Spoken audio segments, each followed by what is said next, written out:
Welcome, everybody. We got XFL Seattle press conference pre-show and chill stream. And I got my man J Dash from the XF podcast here today with me again. We saw that it said DC. Thank you, Tron, my man from This is the XFL podcast, for pointing that out for me. So you know what? We'll probably just cut that part out and we'll ignore that it ever happened. But hey, man, J Dash, how you doing today, brother? I'm doing good. Just got done writing an article and realizing Patreon took half of it off. I don't understand, but okay. Patreon, they want more than their money, I guess. That's what it sounds like. Oh, man. I don't know. I don't know much about Patreon, but maybe we'll figure that out one way or another. One thing I do want to jump into here, hopefully, let us know if you can hear the audio on this, because I'm using a new mic, and last time we had some problems in the beginning. So far, no complaints. So actually, I have one thing up on the screen, which we'll actually get to here in a second, which is about the AAF subreddit. But before we jump into that, I saw a tweet go out that confirms what we've already suspected, that it's going to be Jim Zorn there today. Somebody has a picture of him in the hallway at the press conference. So I'm just going to put that up on the screen here while we talk a little bit. But again, I think you knew that, I knew that, everybody knew that. The interesting thing is, though, going forward, we've heard maybe Jim Haslett, but we don't have any other names. So it'll be interesting to see if they stay a little bit more tight-lipped, or if we see another kind of rush of names come out there. But what are you thinking about Jim Zorn? Good, bad? And like I said, I know DC's probably happy they don't have him.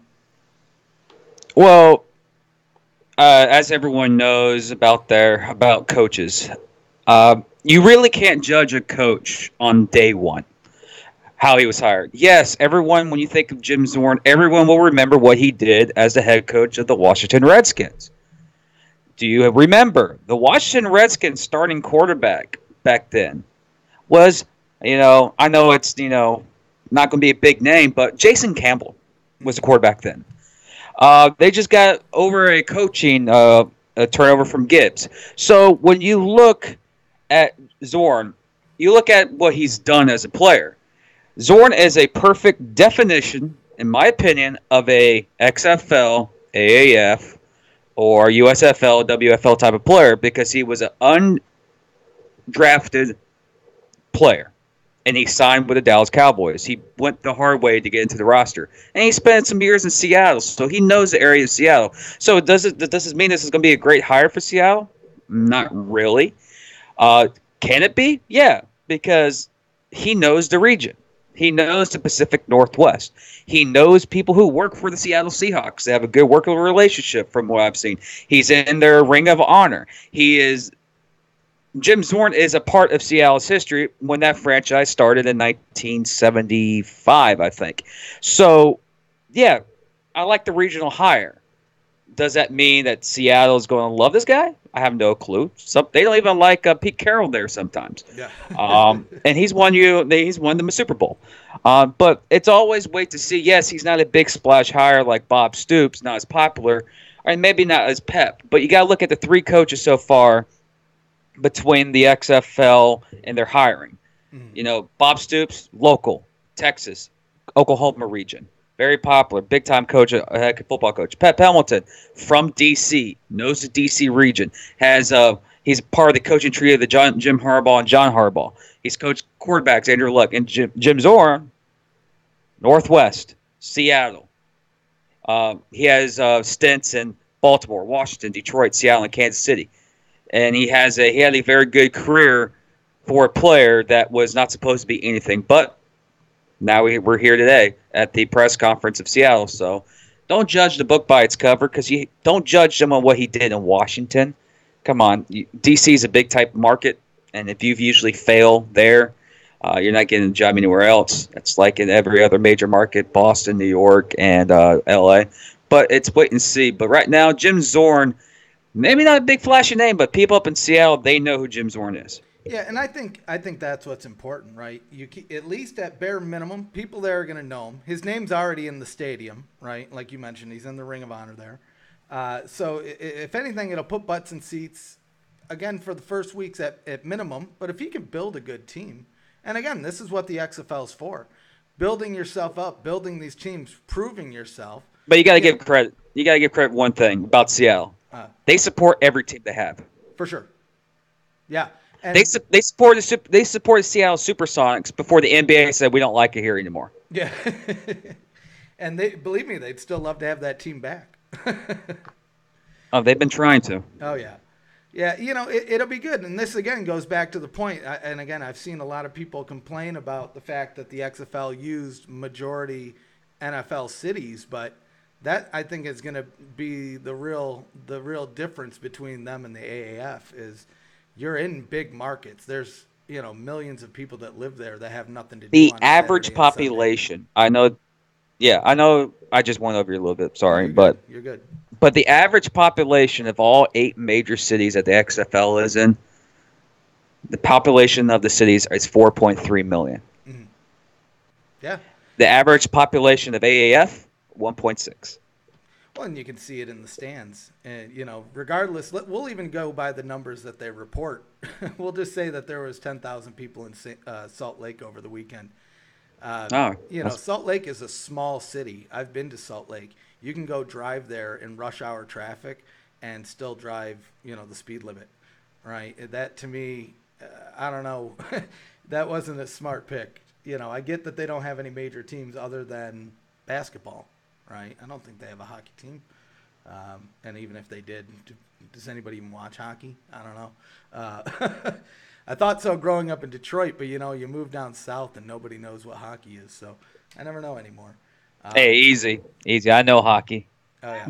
What's your team, by the way? I'm curious. Boston Bruins. Oh, okay. I'm a Wings guy. I got to be. I grew up in Hockey Town.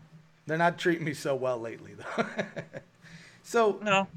Let me, I want to put this up on the screen. So somebody, what was it? American Noise threw this in our Discord, which, by the way, you can find a link for our Discord down in the description of this video. Join us. We're chatting. We're always having a good time. But yeah, somebody posted this in our Discord. So I guess in the AAF football subreddit, somebody has some concern about XFL 2K. And we are apparently and allegedly posting anti-AAF FUD, which FUD stands for fear, uncertainty, and doubt. Yeah, sorry. So, I was originally just going to not post about the AAF anymore on my site. I figured, whatever, I'm not even going to give them any more publicity than they already have, even though I will state this. As the XFL builds out, if there's bad news about the XFL, I'm going to report on that too. I'm just reporting what is out there. It's not that I'm just taking things and spinning them. The other people reporting this are saying the same thing, right? You have Sports Business Journal, you have Yahoo, I've seen Sports Illustrated, Pro Football Talk, all sorts of different publications, posting.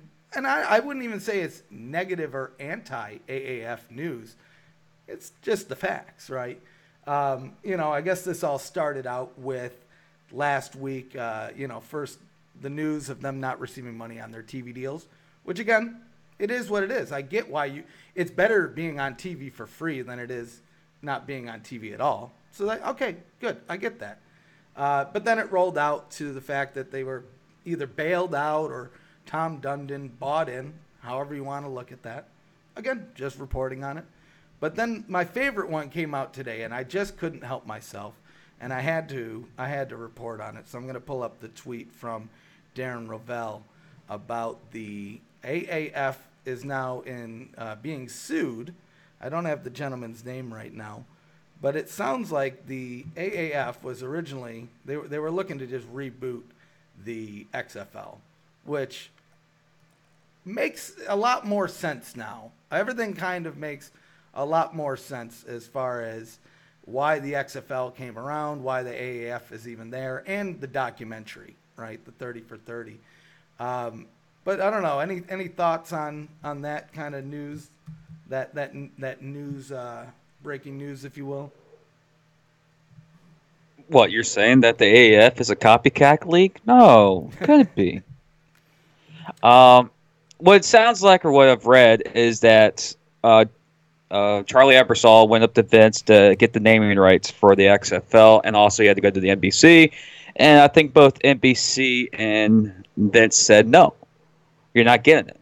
So apparently the AAF launched, it was 3 years in the making. I highly doubt that because the XFL documentary came out in 2017, early 2017. Yeah. And the XFL, Vince McMahon made an announcement January of 2018, and then 3 weeks later the AAF did. So if that was 3 years in the making, where are you getting your time frame? Is there like some wormhole that we got to go find to see where we can jump ahead to see who actually made a statement? But Vince is the original guy of the XFL. And if you know Vince McMahon, if you're a WWE fan, you know damn well Vince will rather die on his own sword and let someone else bring it down. I don't know how he's doing that with Triple H and the WWE right now, but now they're family, so I think that's considered his own sword. But seeing this lawsuit, apparently now it's starting to come to fruition that the AAF is exactly what it is, a copycat league. Hint, Memphis, Birmingham, Orlando. Odd how 3 of those teams or cities used to be original XFL cities. So, from what we've seen over the last couple of weeks, and especially on our Discord and on our websites, is that the AAF is slowly bleeding out, and as each day progresses, you can fluff those attendance numbers, ladies and gentlemen. I was impressed by Atlanta, by the way, but San Diego god awful, Salt Lake City god awful, Orlando, San Antonio mad props. But you can't have 2 cities supporting the whole league. It's going to fold. Not to me, cities not making enough money, but yeah.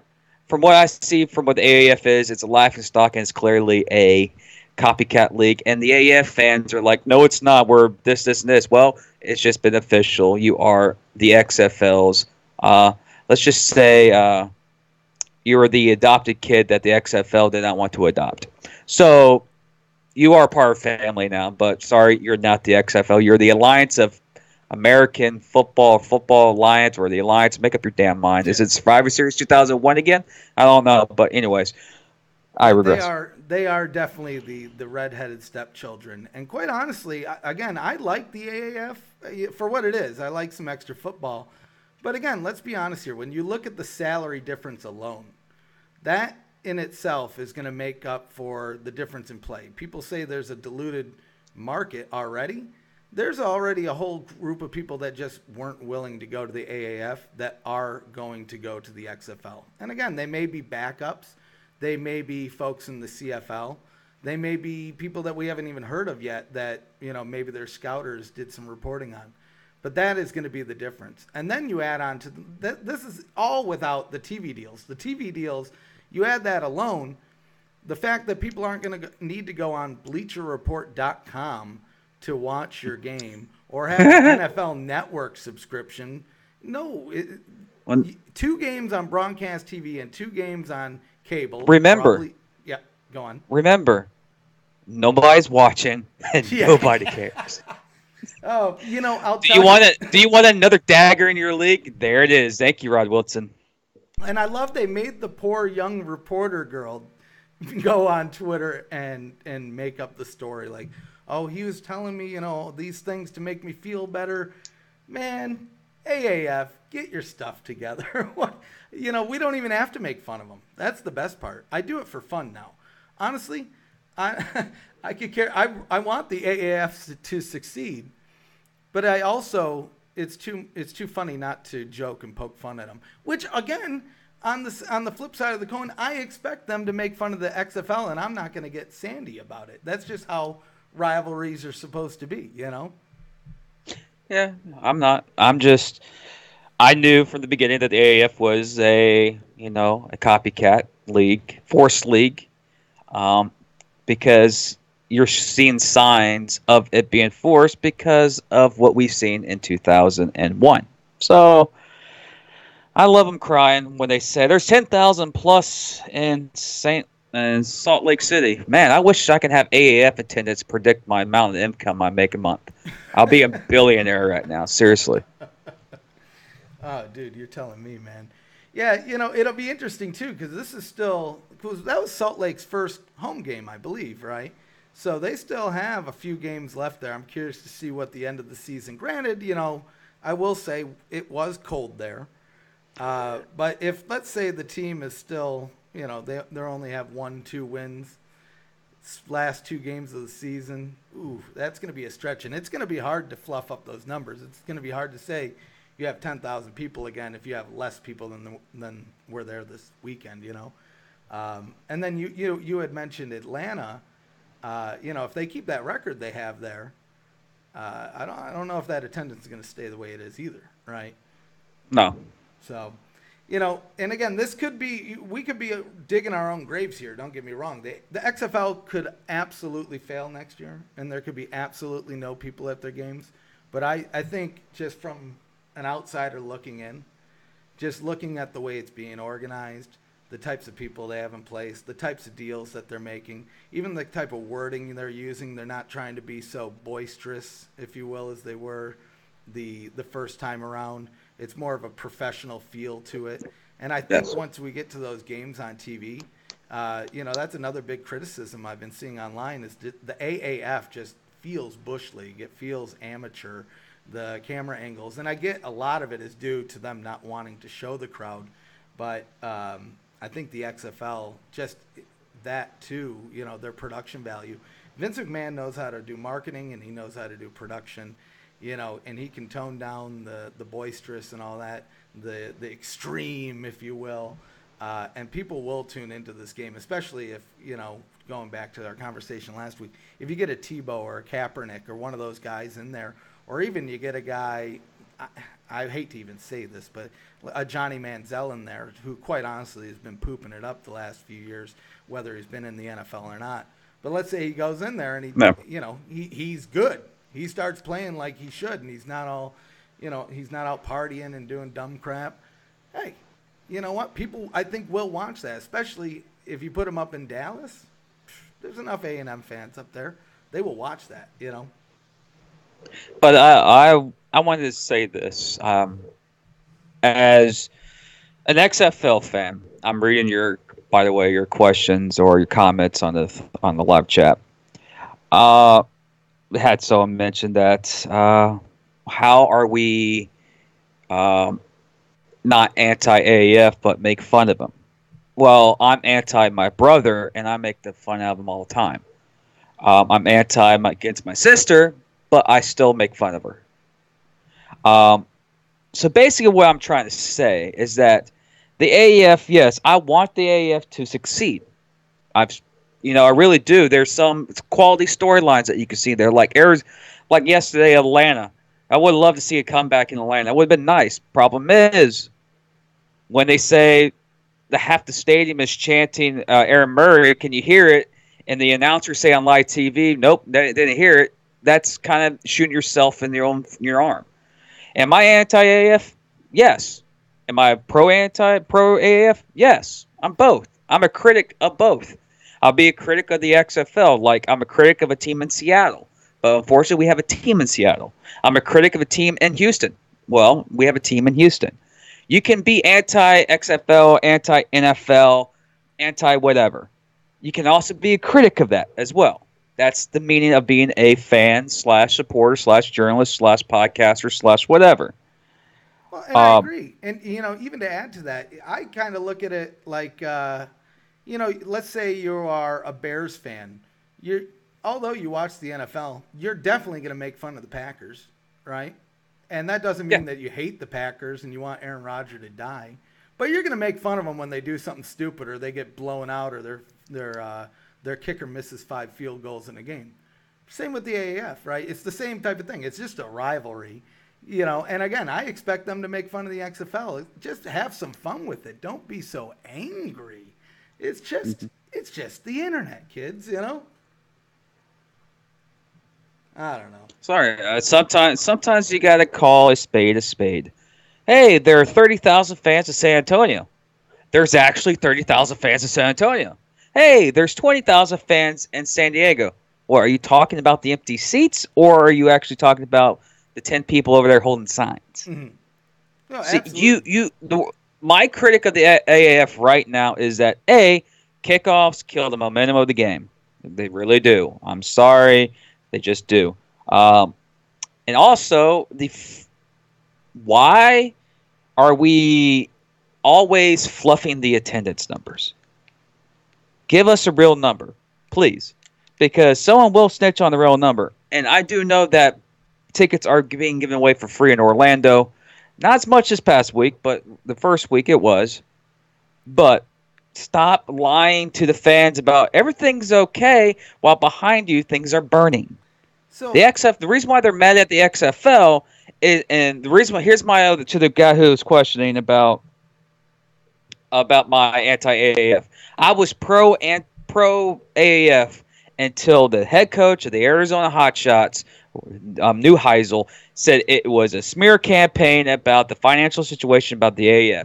And once that was set, and now all these tweets are coming out by Darren Rovell, the AAF, it was exactly what I thought it was. It's a copycat league saying, we did it first, this is what we are, blah, blah, blah. Even though that the architect himself, Vince McMahon, is the reason why this is the AAF and it's been rushed. Because, yes, the league itself is, supposed to be the XFL, but it's the AAF. But don't say the AAF is I'm anti-AAF, but yet I supported it, went to the game, gave money to the game, had a good time in Orlando, but then again you call the XFL for being the problem. We're not the problem. So that's why now I am anti-AAF, is because I hope the XFL buys at least 4 teams out of the AAF, then I'll be happy. And those 4 teams will be San Antonio, Birmingham, Orlando, and maybe waiting for the 4th team, maybe Salt Lake, but there's no attendance to guarantee. But then again, the XFL sells more than the AAF. yeah, no, definitely. It's funny, right? Darren Rovell, I kind of feel bad for him because everybody just kind of shits on him online now. Dude's just reporting what he's seeing. Like I saw, just for the tweet that I have up right now where he's talking about the new lawsuit. You're a shill. You're fake news. You're Yes. this and that. Dude, it's a lawsuit. It's going to be public record soon enough. What are you going to say? And one thing that was really brought to attention, I saw on Twitter or Instagram, whatever it was. It was from the Reddit page. They connected Rovell to when Vince McMahon announced the XFL back in January of 2018. There's the connection. There's where the smear campaign began. So in January of 2018, so what? Yeah, what exactly the AAF never exists. It's on our Discord, by the way. Oh, okay. Apparently, an AAF fan found a link of Darren Rovell asking questions of Vince McMahon in 2018 when the XFL launched. And apparently, there's a conspiracy theory that Darren Rovell is actually a part of the WWE. If you look up his stuff online, ladies and gentlemen, he has never worked with the WWE or any of its associates. He's always been with the Atlantic or ESPN. So if you want to say the ESPN has a contract agreement with the WWE, then you're telling me that all of ESPN is Vince McMahon smear campaigners. But the connection, they're making that connection that Darren Rovell is a smear guy because he interviewed Vince McMahon in the launch of the XFL in 2018, which is odd, but it's a nice conspiracy. I like where they're digging down the rabbit hole.